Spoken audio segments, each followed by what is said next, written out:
Hey kiddies, it's Triple Feature Tuesday once again, and this week we are saying Happy Mother's Day to some of the worst horror movie moms in existence.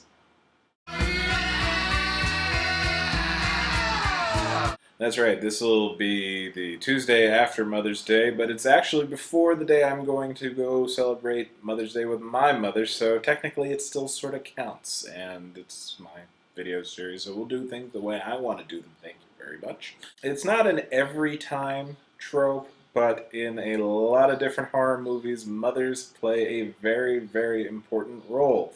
Without mothers not loving their children enough, or in the case of our women today, loving their kids too much, we wouldn't have the hideous monsters that we're going to be watching devour and destroy all sorts of other human lives. So go moms, love them until they want to murder people.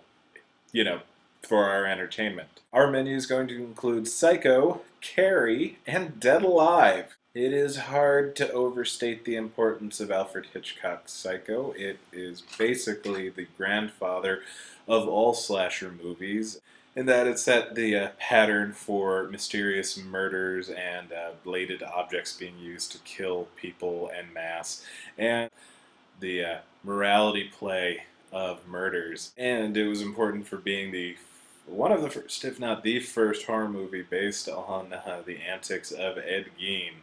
Oh, Ed, you were a very, very strange, horrible human being. But Psycho is about Marion Crane, played by the wonderful Janet Leigh, on the run after stealing some money. She made the mistake of stopping at the Bates Motel, run by Norman and his mother Norma Bates. See, Norman's got problems, and most of them stem from his relationship with his mother, Norma. She was at different points smothering and rejecting and alienating at different points in his life, which kind of drove him completely insane.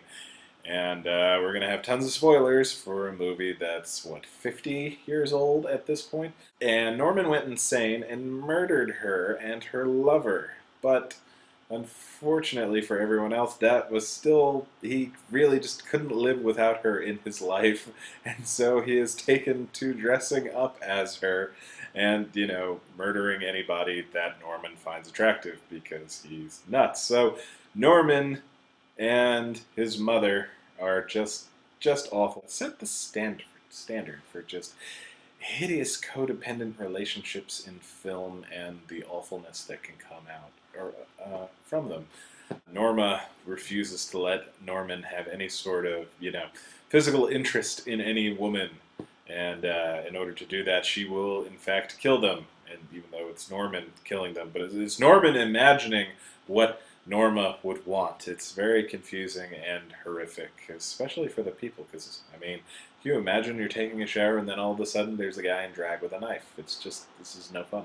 But it could be worse. Norman only killed, maybe a dozen or so people over the years? That's nowhere near what Carrie White got up to in Carrie. Now, yes, the movie is about Carrie White, played by Sissy Spacek, based on the Stephen King book of the same name. And Carrie is the marquee monster in that her telekinetic powers go beyond her control when she is humiliated just once too often.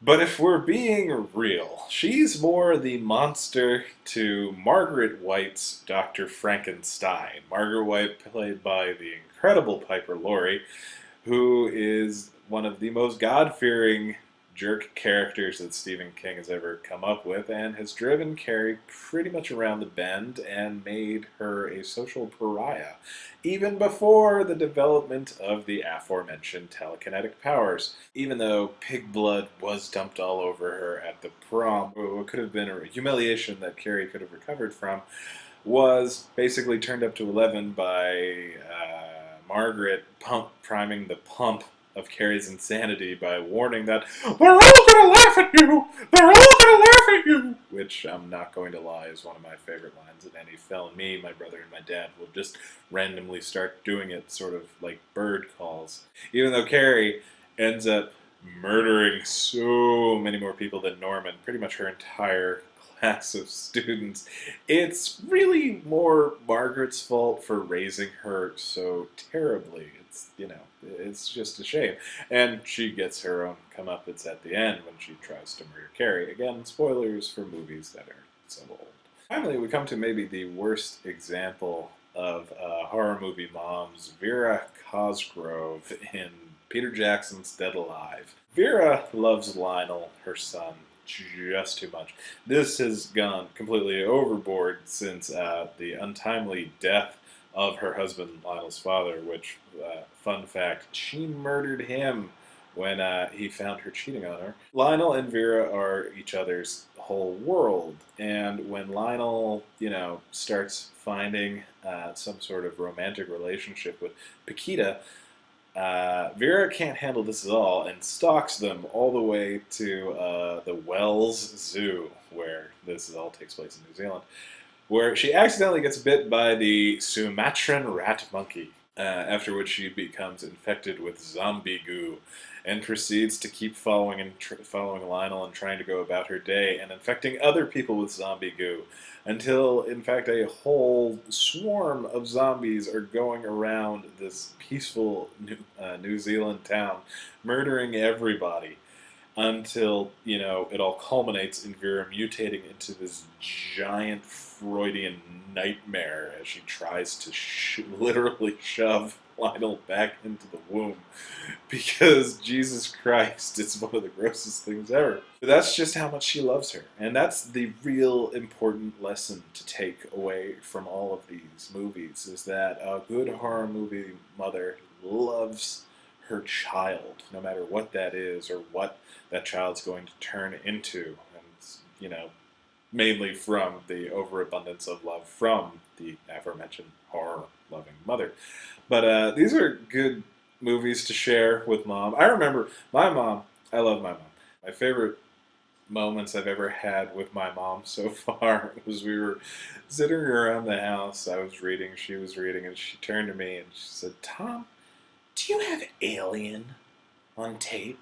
I'm like, "Yeah." "Do you want to watch Alien?"